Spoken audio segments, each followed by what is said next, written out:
Hello students, welcome to my channel Maths Easy. In the chapter quadratic equation of exercise 10.4, we have solved the first main and second main problem. Let's see how to solve the third main problem.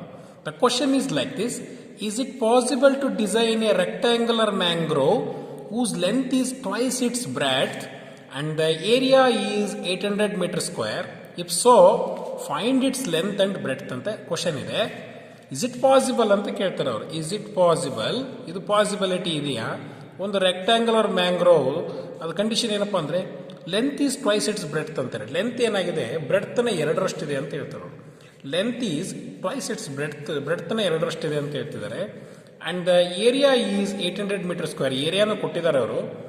ಈ condition ಎಲ್ಲಿದ್ದರೆ, ಇದು ಸಾಧ್ಯತೆ ಇದ್ದರೆ find the length and breadth ಅಂತ ಕೇಳ್ತಾರೆ. Is it possible ಅಂತ ಕೇಳ್ತಾರೆ ಅವರು. ಇದು ಸಾಧ್ಯತೆ ಇದ್ರೆ ಲೆಂತ್ ಅಂಡ್ ಬ್ರೆಡ್ತ್ ಅಂತ ಕೇಳ್ತಾರೆ. ಅಂದ್ರೆ ನಿಮ್ಗೆ ಗೊತ್ತಿದೆ, ನಮಗೆ you know that in the discriminant if the B square minus 4ac is greater than 0 we have roots. ನಮಗೆ ರೂಟ್ಸ್ ಸಿಗುತ್ತೆ. ನಮಗೆ ಯಾವ ಥರ ರೂಟ್ ಸಿಗುತ್ತೆ? ಡಿಸ್ಟಿಂಕ್ಟ್, ಬೇರೆ ಬೇರೆ ಇರುವಂಥ ಎರಡು ರೂಟ್ ಸಿಗ್ತವೆ. If the B square minus 4ac is equal to 0 ಬಂತು ಅಂತಂದ್ರೆ 2 ಈಕ್ವಲ್ ರೂಟ್ಸ್ ಬರ್ತವೆ. ಇಲ್ಲಿ ಕೂಡ ರೂಟ್ ಸಿಗ್ತವೆ, ಆದರೆ ಇಲ್ಲಿ ಬೇರೆ ಬೇರೆ ರೂಟ್ ಸಿಕ್ಕರೆ ಇಲ್ಲಿ ಈಕ್ವಲ್ ರೂಟ್ ಸಿಗ್ತವೆ. But B square minus 4ac less than 0, ಈ ವ್ಯಾಲ್ಯೂ ಏನಾದರೂ ಲೆಸ್ ದೆನ್ 0 ಬಂತು ಅಂದರೆ we have no real roots. It is impossible ಅಂದರೆ ಇದ್ರ ಇಟ್ ಈಸ್ ನಾಟ್ ಪಾಸಿಬಲ್ ಅಂತಾರೆ. ಇದು ಇಟ್ ಈಸ್ ನಾಟ್ ಪಾಸಿಬಲ್ ಅನ್ಬೋದು, ಇಟ್ ಈಸ್ ಪಾಸಿಬಲ್, ಈ ಟೂ ಕಂಡೀಷನಲ್ಲಿ ಪಾಸಿಬಲ್ ಅನ್ಬೋದು. ನೋ ರಿಯಲ್ ರೂಟ್ಸ್ ಏನಾದರೂ ಬಂತು ಅಂತಂದರೆ, ಅಂದರೆ ಲೆಸ್ ದೆನ್ 0 ಬಂತು ಅಂದರೆ it has no real roots ಸಿಗೋದಿಲ್ಲ ನಮಗೆ. ಗೊತ್ತಾಯ್ತಲ್ಲ? ಹಾಗಿದ್ದ ಮೇಲೆ ಈ ಒಂದು ಕ್ವಶನ್ನಲ್ಲಿ ಒಂದು rectangular I will write like this is exercise number 10.4. This is third main question. I am writing the rectangular mango grow. Okay, ಯಾವುದಾದ್ರೂ ಹೆಸರಿನಲ್ಲಿ ನೇಮ್ ಕೊಡ್ತೀನಿ. This one is length and this one is breadth ಅಂತೀನಿ. ನಮಗೆ breadth ಗೊತ್ತಿಲ್ಲ ಎಷ್ಟಿದೆ ಅಂತೇಳಿ, breadth ನಾನು X ಅಂತ ತೊಗೊಳ್ತೀನಿ. ನಮ್ಗೆ ಗೊತ್ತಿಲ್ಲ ಬ್ರೆಡ್ತ್ ಎಷ್ಟು ಅಂತಲ್ಲ, ಎಕ್ಸ್ ಅಂತ ತಗೊಂಡು. ಇಲ್ಲಿ ಯಾಕೆ ಬ್ರೆಡ್ತ್ ಎಕ್ಸ್ ತೊಗೊಂಡೆ ಅಂತಂದರೆ whose length is twice its breadth ಅಂತಾರೆ ಅವರು. ಲೆಂತ್ ಏನಿದೆ ಬ್ರೆಡ್ತನೇ ಎರಡರಷ್ಟಿದೆ ಅಂತಾನೆ. ಟ್ವೈಸ್ ಇಟ್ಸ್ ಬ್ರೆಡ್ತ್ ಹೋಗ್ತಾನೆ. ಬ್ರೆಡ್ತನೇ ಎರಡರಷ್ಟು ಅಂದಮೇಲೆ ಇದು 2x ಆಯಿತು. ಹೋಗ್ತಾನೆ. ಲೆಂತು ಬ್ರೆಡ್ತನೇ ಎರಡರಷ್ಟು ಅಂದರೆ 2x ಆಯಿತು. ಹೌದಲ್ವಾ? ಹಾಗಿದ್ದ ಮೇಲೆ I will write the steps ನಾವು. Let the breadth of the rectangular mango grove bx meter. ಗೊತ್ತಿಲ್ಲ ನನಗೆ. ಬ್ರೆಡ್ತ್ ಎಕ್ಸ್ ಇತ್ತು ಅಂದರೆ ಲೆಂತ್ ಏನಾಗುತ್ತೆ, ಅದು ಎರಡರಷ್ಟು ಟ್ವೈಸ್ ಇಟ್ಸ್ ಬ್ರೆಡ್ತ್ ಅಂತ ಹೇಳ್ತಾರೆ ಅವರು. ಹಂಗಿದ್ದ ಮೇಲೆ 2x ಆಯ್ತು ಅಂತಾನೆ. ಹಂಗಿದ್ದ ಮೇಲೆ the next step is the length of the mango grow.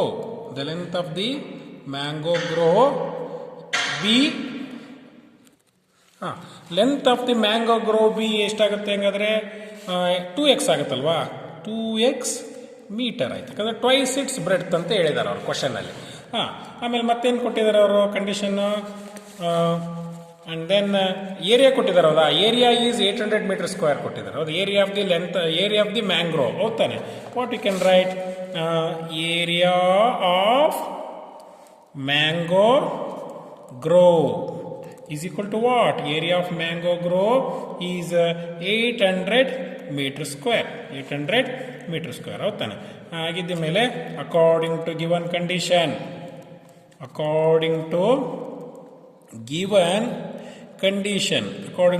Condition ಏನು ಬರಿಬೋದು? What is the formula to find the area of the rectangle? Area of mango grove. ಹೌದಾನೆ? What you can write? Area of you can write rectangular ಅಂತ ಸೇರಿಸ್ಬಿಡೋಣ. Area of rectangular mango grove ಅಂದ್ರೆ ಏನು ಬರಿಬೋದು? Length into breadth. ಹಾಗಿದ್ದ ಮೇಲೆ length ಅಂದ್ರೆ ಎಷ್ಟು ನಮ್ಗೆ ಗೊತ್ತಿದೆ, 2x ಹೌದಲ್ವಾ? 2x ಇಂಟು ಬ್ರೆಡ್ತ್ ಅಂದ್ರೆ ಎಷ್ಟು? x ತಾನೆ? x. ಅಂಡ್ ಏರಿಯಾ ಕೊಟ್ಟಿದ್ದಾರೆ ಹೌದಲ್ವಾ? ಏರಿಯಾ ಎಷ್ಟು? 800. This one is 800. ಹಾಗಿದ್ದ ಮೇಲೆ what you can write? 800 is equal to 2x square ಹೌದಲ್ಲ? And x square is equal to what? 800/2. x square is equal to 2 1s 2 4s, it will become 400. x is equal to okay, what you can, this is in the form of x square minus bx plus c ಇದರಲ್ಲಿ ಬರೀಬೇಕು ಹೌದಾನೆ x square minus I'll write like this x square minus 400 is equal to 0. ಎಲ್ಲ 400 ಅನ್ನು left side ತಗೊಳ್ತೀನಿ ನಾನು, ಯಾಕಂದರೆ ನಮಗೆ B square minus 4ac check ಮಾಡಬೇಕಾಗಿರೋದ್ರಿಂದ. Okay, B square minus 4ac check ಮಾಡಬೇಕಾಗಿರೋದ್ರಿಂದ ಓಕೆ, ವಾಟ್ಸ್ ದ ಕಂಡೀಷನ್ ನಾವು x square minus 400 is equal to 0 ಇದೆ ಹೌದಾನೆ. ವಾಟ್ ಯು ಕ್ಯಾನ್ ರೈಟ್ ನಾವು in the form of x square minus 0x minus 400 is equal to 0. Can I write like this? ಈ ರೀತಿ ಬರಿಬೋದಲ್ಲ ನಾವು, plus 0x ಸರ ಬರಿಬೋದು, minus 0x ಸರ ಬರಿಬೋದು. You can write plus 0x also, ಯಾವ್ದಾರ ಬರಿಬೋದು, ಯಾಕಂದರೆ anything multiplier by 0 is 0 itself ಹೌದಾನೆ. ಇಲ್ಲಿ ಕಂಡೀಷನ್ ಇಲ್ಲಿ ಏನು ಬದಲಾವಣೆ ಆಗೋದಿಲ್ಲ. ಹಾಗಿದ ಮೇಲೆ this in the form of x square plus B x plus C is equal to 0 ಹೌದಾನೆ. ಅಂದರೆ ಎ ಇಸ್ ಈಕ್ವಲ್ ಟು ಅಂದರೆ ಎಷ್ಟು? Plus 1, B is equal to ಅಂದ್ರೇನು 0, ಸಿ ಇಸ್ ಈಕ್ವಲ್ ಟು ಅಂದ್ರೇನು ಮೈನಸ್ 400 ಹೌದಲ್ವಾ. ಹಾಗಿದ್ದ ಮೇಲೆ ನಾವು ಚೆಕ್ ಮಾಡಬೇಕಾಗಿರೋದು ನಮ್ಮ ಕ್ವಶನ್ನಲ್ಲಿ ಇಸ್ ಇಟ್ ಪಾಸಿಬಲ್ ಅಂತ ಕೇಳಿದಾರೆ ತಾನೆ. Is it possible to design rectangular ಮ್ಯಾಂಗ್ರೋವ್ನ ಡಿಸೈನ್ ಮಾಡೋಕ್ಕೆ ಸಾಧ್ಯತೆ ಇದೆ ಅಂತ ಕೇಳಿದಾರೆ. ಆಗಿದ್ದ ಮೇಲೆ ಈ ಡಿಸ್ಕ್ರಿಮಿನೆಂಟನ್ನು ನಾವು ಬರ್ಕೊಂಡು ನಾವು ಇದು ಗ್ರೇಟರ್ ದನ್ 0 ಬರುತ್ತೋ, ಈಕ್ವಲ್ ಟು 0 ಬರುತ್ತೋ, ಲೆಸ್ ದನ್ 0 ಬರುತ್ತೋ ಚೆಕ್ ಮಾಡಬೇಕು. ಹಾಗಿದ್ದ ಮೇಲೆ what you can write? b square minus 4ac is equal to, okay, therefore what you can write? The b square minus 4ac is equal to what? b square means what? 0 square, and 4a means what? Plus 1, c means what? Minus 400. Okay, 0 square minus into minus is plus, 4 ones are 4, 4 4s are 16, 1600 ಹೌದಾನೆ. b square minus 4ac value ಏನು ಬಂತು? Okay, b square minus 4ac is equal to what? Is it plus 1600? Plus 1600. Is it greater than 0? This one is greater than 0. If it is greater than 0, then the two distinct real roots are coming. Two distinct, they greater than 0 ಬಂತು ಹೌದಾನೆ. ಆಗಿದ್ದ ಮೇಲೆ the roots of the given equations are real and distinct. Therefore,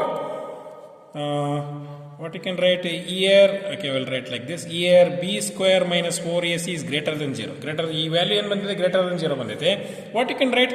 The roots of the equation are real and distinct. Real and distinct. ಯಾಕೆ real and distinct ಬರದೆ? Greater than 0 ಬಂದಿದೆ ನಮಗೆ. Greater than 0 ಬಂದರೆ roots ಏನಾಗಿರ್ತವೆ? Real ಇರ್ತವೆ, ಮತ್ತೆ ಏನಾಗಿರುತ್ತೆ? ಬೇರೆ ಬೇರೆ ಇರ್ತವೆ, ಡಿಸ್ಟಿಂಕ್ಟ್ ಆಗಿರ್ತವೆ ಹೌದಾನೆ. Therefore is it possible ಅಂತ ಅವ್ರು ಕ್ವಶನ್ ಕೇಳಿದ್ರಲ್ವಾ? ಇಸ್ ಇಟ್ ಪಾಸಿಬಲ್ ಅಂತ ಕ್ವಶನ್ ಕೇಳಿದ್ರಲ್ಲ, ನೀವೇನು ಬರೀತೀರಿ? Yes, it is possible. It is possible to design the mango grove according to given condition. ಹೌದಾ? ಅವ್ರು ಏನು ಕಂಡೀಷನ್ ಕೊಟ್ಟಿದ್ದಾರೋ ಅದರ ಪ್ರಕಾರ ನಾವೇನು ಮಾಡ್ಬೋದು? ಮ್ಯಾಂಗೋ ಗ್ರೋವನ್ನ ಡಿಸೈನ್ ಮಾಡ್ಬೋದು ಅಂತ ಅರ್ಥ ಆಯಿತು. ಹಾಗಿದ್ದ ಮೇಲೆ ಲೆಂತ್ ಆ್ಯಂಡ್ ಬ್ರೆಡ್ತನ್ನು ಫೈಂಡ್ ಔಟ್ ಮಾಡ್ಬೇಕು ತಾನೆ. ಓಕೆ, ಲೆಂತ್ ಆ್ಯಂಡ್ ಬ್ರೆಡ್ತನ್ನು ಫೈಂಡ್ ಔಟ್ ಮಾಡ್ಬೇಕಂತಂದ್ರೆ you know that quadratic formula ಹೌದಾನೆ. ಈಕ್ವಲ್ ರೂಟ್ಸ್ ಬಂದಿದೆ. Therefore the roots are given by x is equal to minus b plus or minus b square minus 4ac divided by 2a ಹೌದಾನೆ. ಈ ರೀತಿ ಬಂತು. ಹಾಗಿದ್ದ ಮೇಲೆ what you can write? x is equal to what? Minus b ಅಂದ್ರೆ ಏನು? 0 plus or minus b square ಅಂದ್ರೆ ಏನು? 0 square. 4a means what? a means you know that plus 1 and c means what? Minus 400 ಹೌದಲ್ಲ. Values put ಮಾಡ್ತಿದ್ದೀನಿ. Divided by 2a ಹೌದಾನೆ. X is equal to 0 ಆಗಿರೋದ್ರಿಂದ I will write like this, plus or minus. Okay, this one is what you can write? This one is minus into plus is minus, minus into minus is plus, is 1600. 1600 divided by 2a means what? 2 into plus 1 alwa. 2 ones are 2. Okay, and what you can write now?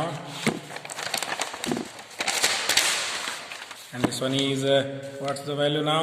X is equal to plus or minus, this is 1600, square root of 1600 is 40 divided by 2.